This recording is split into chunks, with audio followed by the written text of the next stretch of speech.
Alrighty, I'm going to talk about a little bit more of a sentimental, touchy-feely subject on this one. I'm going to go ahead and talk about first loves.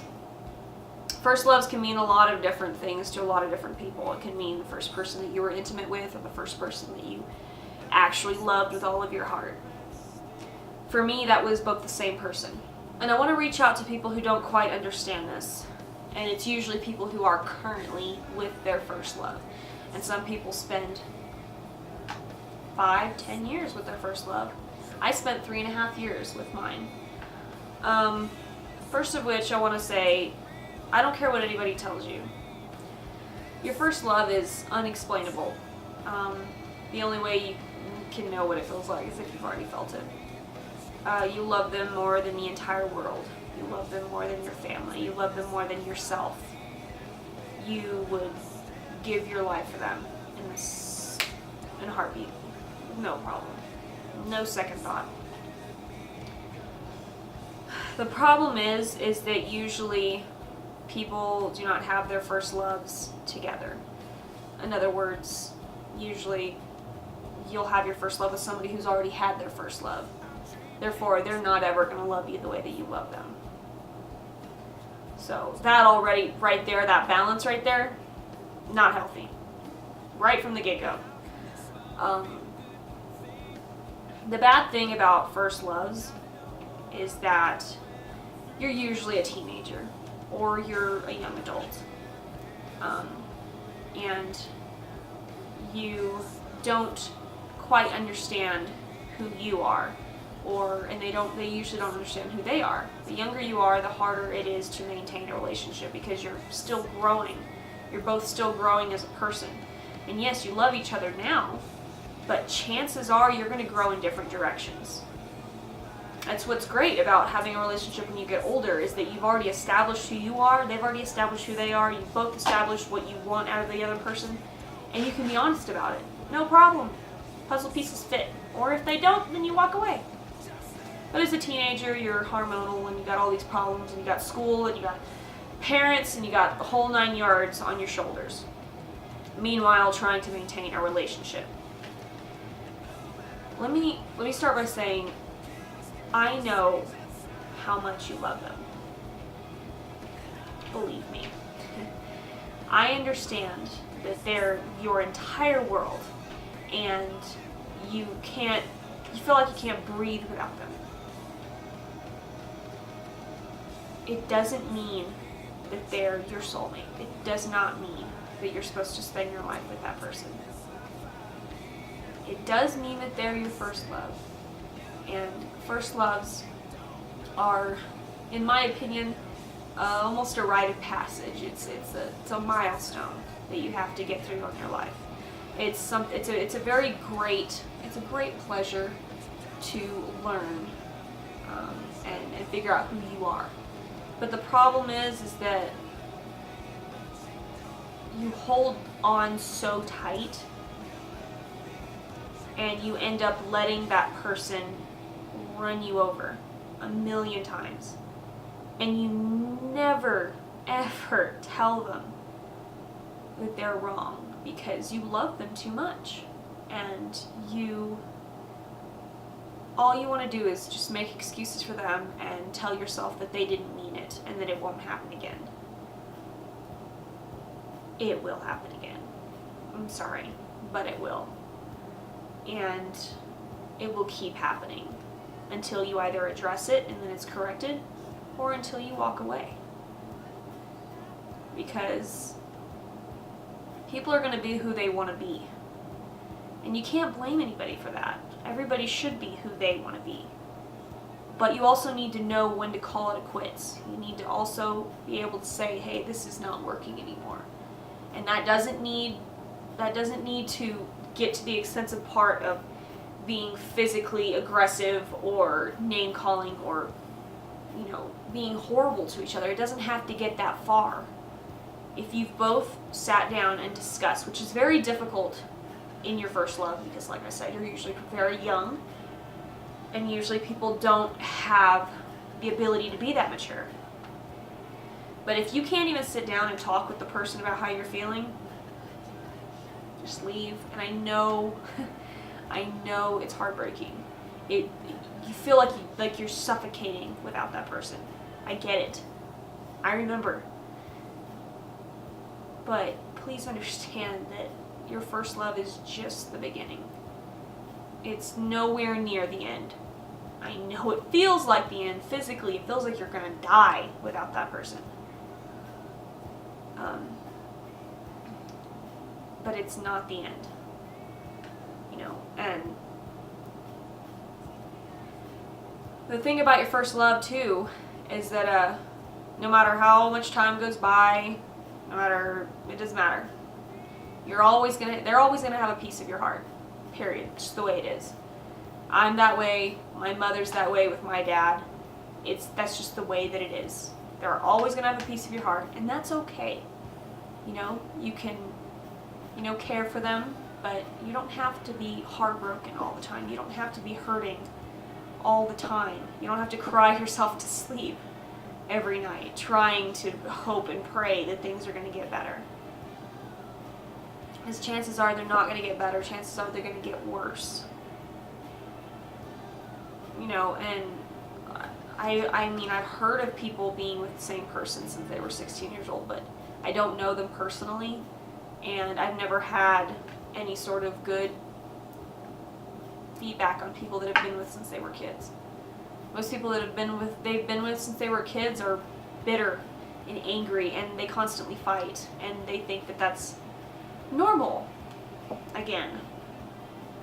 And it might be, but I'm certainly not going to live my life that way. I don't care how normal it is. I'd rather be alone.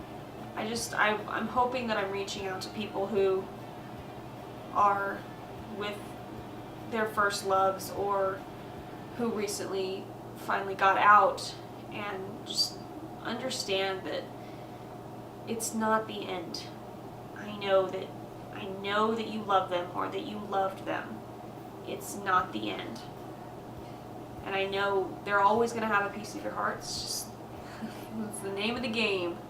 First loves that's why they call them that. They're the first ones who had your whole heart. And if you can even get most of your heart back, you're doing pretty good. But like I said, don't regret it. Don't regret your first love. I certainly don't. We ended on good terms. I'm friends with his fiance, and she's way better for him than I ever was. She tells him how the cow ate the cabbage, and I couldn't ever do that. I never held him accountable for his actions. And you usually won't ever do that with your first loves, because you love them too much. You love them more than anything. You love them more than yourself. And they are a part of who you are, and they help teach you what you do and what you don't want in a partner. And it's okay to let go. I can tell you right now, 99% of the time with first loves, they're not the person you're supposed to spend your life with. They're a person who helps mold you, and helps mold you as your life progresses. But they're not your forever and ever. So please understand, I am very well aware of how much you love that person. I remember it, and I know that I loved him more than anybody in the world, at the time. And it was very real. It's not puppy love. It's nothing like what everybody likes to try to call it. It's very important. It's a very important part of your life and your personal development. I loved him so much that I let him get away with anything, everything. The stuff that I found out that he did behind my back after we split up would have been heartbreaking if I'd have found out while we were together. But after we split up, I was kind of like, okay, whatever. No big deal now. And the fact of the matter is that, like I'm saying, it's not the end. It's only the beginning. Because I can tell you right now, I loved my first love more than the entire world and myself, but I would have never loved him the way that I love my husband. Ever. I would have never married him. I would have never had his children. I would have never been able to spend my life with him, and I knew that. I knew that in my teenage years. I knew that at 17, 18 years old. I knew I'd never spend the rest of my life with him. But I loved him too much to leave him. So I wasted a couple more years of my life, which isn't a big deal. I was a teenager, so it's no harm. But some people let it get too far. You know, some people let it start affecting their long-term life. You know, they let it affect their dreams and what they want for school, or their job, or where they want to live. It affects everything. But the fact of the matter is that it's only the beginning. And I know it seems amazing and it's wonderful. It's only the beginning. It gets so much better. You just have to free yourself and be yourself, and the right person will come into your life. And obviously it'll take some longer than others, but who cares? Isn't the right person that you're supposed to be with, isn't your best friend and your life partner worth waiting for? Don't block out the person that you're supposed to be with a person who treats you like dirt. It's not fair to yourself, and it's not fair to the person you're supposed to be with.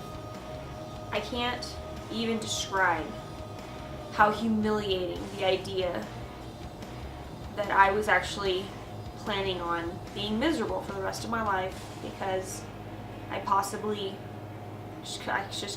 couldn't let him go. It's humiliating. It's childish. It's immature. It doesn't make any sense to waste your life. I must have, every once in a while, cried a couple times my first year here in Colorado, because I kept having these moments of clarity that my life is so incredible. And I would cry because I would remember crying myself to sleep back in Texas, and afraid and kind of trying to make myself accept that was going to be the rest of my life. That was how my life was going to end up. And it would make me cry recently because it was so heartbreaking that I would sell myself so short. I would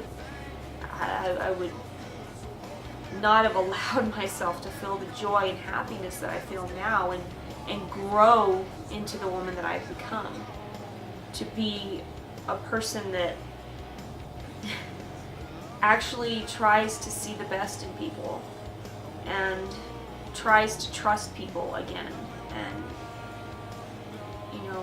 really finds the importance in pushing positivity and trying to help others, instead of staying in my closed shell and just wanting to be by myself and have my own life and not pay attention to anyone else. Because sure, yeah, I could be happy by myself like that, but I would have never been as happy by myself as I am with my husband, and I would have never had him had I let go of my first love. So please don't think that if you let them go, that's it.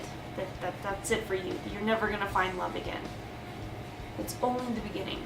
I promise. Okay? I really do. And I really, really want to help people, because I see people struggle with this, and it's not just women. It's men too, and it's everywhere. It's all around me, and it breaks my heart to see when people are struggling through it, because it's not an easy thing. It's really difficult. And I'm not even going to sit here and pretend that it's common sense. It's not common sense. It's something that you have to learn through practice. You have to experience it. And you have to feel it. You have to hurt. You have to love. You have to cry. You have to laugh. You have to go through all of these emotions to understand it to the fullest. And understand that it is a very important part of your life, but it is not the end of your life. It is not the end of your love. It is not the end of you having a partner. I really hope this helps you guys. Anybody who's hurting, that's what I'm here trying to do with this issue. It's kind of my opinion, but hopefully it's more of advice. Just trying to help out. Alright, talk to you guys next time.